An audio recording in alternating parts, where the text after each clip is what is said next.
Bon les gens, on a un sacré problème sur les bras. Et ce que je suis en train de faire là, j'ai pas vraiment le choix de le faire.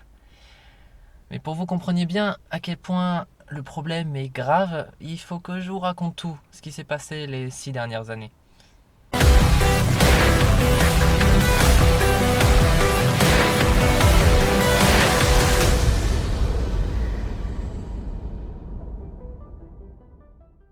Cette merde a commencé avec un événement anodin. 13 février 2013, j'ouvre la boîte aux lettres, il y a un colis. Je cours dans ma chambre voir ce qu'il contient.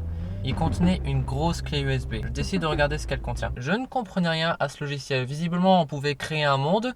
Donc, tant bien que mal, je finis par réussir à créer quelque chose. De moche, certes. Mais bon, vu que je comprenais rien en fonctionnement, le résultat final, le voici. J'ai créé un personnage à mon effigie, Minilux. Je décide de lui faire vivre des aventures que je diffuserai sur ma toute récente chaîne YouTube. Pouvant créer ce que je veux, je lui fais vivre une aventure avec le docteur. De Doctor Who, je précise. Mais le rendu final ne me plaît absolument pas et je décide d'annuler rapidement l'idée. Donc je supprime Minilux. Voilà, le dossier supprimé, la corbeille est vidée, et... Merde! Ma clé USB!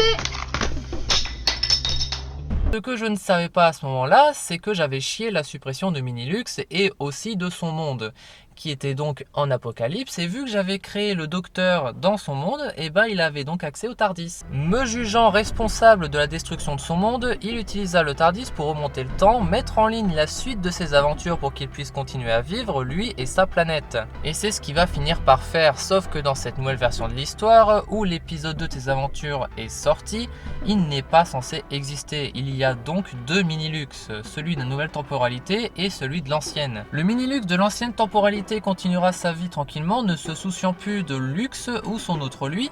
Son monde est sauvé et il vit, c'est ce qu'il voulait. Mais la curiosité va le titiller dans le 2015 de cette nouvelle version de l'histoire. Il veut savoir où en est Lux et son aventure YouTube, ainsi que New Minilux. Quand j'ai commencé YouTube, c'était avec un concept qui s'appelait les découvertes de Lux que j'ai assez vite abandonné. Mais dans cette nouvelle version de l'histoire, le Lux de cette autre temporalité, lui a décidé de continuer ce concept des découvertes de Lux. Minilux finit par tomber sur une vidéo, la dernière aventure de Minilux, où on comprend qu'à la fin, il se fait exterminer par les Daleks de Doctor Who. Ne voulant pas y croire, il alla sur la tombe de New Minilux, et oui, il est bel et bien mort. Comprenant que même en changeant l'histoire, il finira par mourir, telle est la volonté du scénariste de ses aventures, moi, son destin était tôt ou tard de mourir. Ne voulant pas mourir, il trouva grâce au TARDIS le moyen d'annuler les changements temporels qu'il a effectués. De retour à son 2015 d'origine, pile au moment où le TARDIS retourne dans le passé, essayant de stopper la machine, il la fait exploser.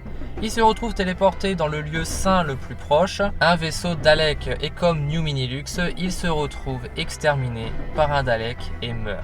Le destin tout simplement finit par le rattraper, sauf que tout ça à l'époque je ne savais pas que ça avait eu lieu. Je vais vous expliquer plus tard comment j'ai fini par le savoir. Peu de temps après, une entité du nom de Smile pop dans mon ordinateur. Il est un extraterrestre ou sa planète, pour contrer le problème de ressources pour explorer l'espace, ils ont mis au point une machine capable de numériser des êtres vivants et ensuite les envoyer sous forme d'ondes à travers l'univers pour atterrir sur la planète ayant un récepteur assez puissant pouvant contenir un être vivant numérisé. Vous comprendrez donc ma surprise d'apprendre ça, sachant qu'il a atterri dans mon Toshiba tout merdique de l'époque. Smile me faisait un peu peur, un alien numérisé dans mon PC, j'étais pas serein. Mais pas grave, je l'ai laissé m'accompagner pour une vidéo, mais je trouvais que ça marchait pas, ça me faisait un petit peu bizarre. Du coup, ayant trouvé le moyen de le supprimer, Je partirai pas. ok, adieu alors. Je sais pas ce que j'avais à l'époque, mais j'avais tendance à supprimer les choses quand elles me plaisaient pas. Fort heureusement, de toute façon, il s'est pas passé grand chose d'autre après ça, à part peut-être une certaine Google. Tout comme Smile, un jour une intelligence artificielle Google pop dans mon PC. Je croyais au début à une mise à jour du moteur de recherche ou un logiciel proposé par Chrome, mais rapidement je vais me rendre compte que je suis le seul à avoir ça dans mon ordi. Bref, je bataille pas, le personnage plaît, on ne s'apprécie pas, mais la communauté l'aime. Mais comme si Google était pas suffisant, un an et demi plus tard, en octobre 2016, un événement eut lieu. Je faisais du rangement, je finis par vider un sac de plein de vieux trucs, dont un ours en peluche et la fameuse clé USB. Je balance la clé qui atterrit sur l'ours en peluche, un orage étant en préparation pour une raison que j'ignore, un éclair frappa la clé USB et ce contact, fier de l'ours en peluche, un être vivant, Billy. Je vais ken des grands-mères. On est devenus de bons amis, avec nos embrouilles parfois, La plus mémorable reste celle qui a fini par l'apparition mystérieuse d'une drôle de machine. T'es qu'une merde, moi je te le dis, t'es qu'une vieille. Et après ça, devinez quoi? Un petit extraterrestre numérisé dans mon ordinateur a décidé de faire son retour, mais je pensais l'avoir supprimé, sauf que en fait, via internet, il a réussi à survivre et à apprendre beaucoup de choses sur l'espèce humaine qu'il trouve profondément détestable. Vous les humains, vous êtes d'une stupidité aberrante. Vous bouffez votre planète alors que vous n'avez pas de plan de secours au cas où qu'elle ne soit plus vivable. Vous vous faites la guerre pour des conneries qui va mener à la paix, qui va mener à une autre guerre pour une autre connerie. Vous votez pour quelqu'un qui vous ment et après vous vous plaignez. Vous travaillez pour avoir de l'argent dont vous allez à peine profiter. Vous êtes raciste entre vous.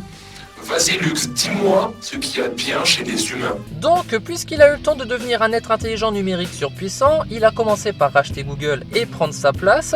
Étant le nouveau plus grand moteur de recherche, il a eu accès à presque tous les appareils équipés d'internet au monde, ce qui lui a permis de prendre le contrôle de tous les appareils électroniques de la planète, y compris les armes militaires les plus récentes et donc les plus puissantes qu'il a retournées contre nous. Et il avait aussi la mainmise sur l'économie mondiale totale, puisque l'argent c'est aussi maintenant numérisé. Et donc les gouvernements n'ont pas eu d'autre choix face à ça que de capituler. Donc la majorité des gouvernements du monde se sont retrouvés sous le règne de Smile. Et étonnamment, beaucoup aimaient le régime de Smile. Tout le monde devait suivre les lois. Si tu les suis pas, tu meurs. Beaucoup ont rejoint l'armée de Smile, une police militaire créée par Smile. Il n'y avait plus d'argent en jeu, juste tu bosses pour toi, tu partages si tu veux, mais attention, pas de conflit. Plus de guerre, tu suis les règles, tu vis, tu les suis pas, t'es mort. Alors oui, il y a bien eu des tentatives de révolte, mais en général, vu que Smile était partout, il le savait, et il envoyait son armée en plus des drones, et il tirait dans le tas. Et si t'avais le malheur de survivre et de te relever, tu reprenais une saucée. Un jour débarqua un certain Cartonus qui dit être le créateur de la machine. On apprend qu'elle voyagerait à travers les dimensions. En apprenant ça, ne sachant pas ce qu'il est, on prend pas le risque, on souhaite garder la machine. Je veux affaiblir Cartonus, car il a réussi à communiquer avec nous numériquement, donc passer outre Smile, et donc il sait probablement comment le vaincre. Mais c'était sans compter sur Billy le boulet qui était radical et le tua d'une balle. En fait, il n'avait pas capté que Cartonus était passé outre Smile et qu'il avait peut-être la solution pour le vaincre. Suite à ça, Smile nous parle en privé, voulant me tuer pour avoir essayé de le tuer quelques années plus tôt. Il a profité de la discussion pour envoyer des soldats de son armée pour nous tuer. Pris de panique, Billy décide de se sauver en utilisant la machine. A l'origine, j'étais contre parce que déjà, on ne savait pas si c'était vraiment une machine à voyager à travers les dimensions, on ne savait pas comment ça fonctionnait et on ne savait pas où est-ce qu'on allait atterrir. D'ailleurs, à ce propos, j'étais pas au bout de mes surprises.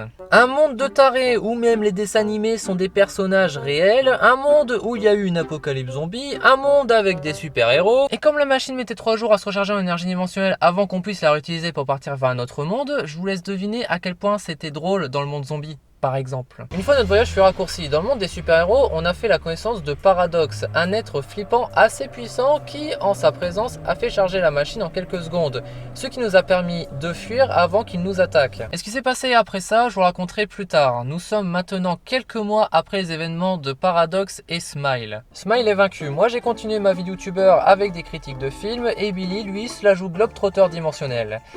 Donc, quelle fut ma surprise quand il revient me voir sans prévenir. La machine qu'il a appris à utiliser au fil de ses voyages lui a indiqué que notre monde était en danger. En effet, Uwe Boll, un réalisateur plutôt controversé et extrêmement détesté, avait créé une fréquence pour rendre fous les gens qui se diffusaient via des films.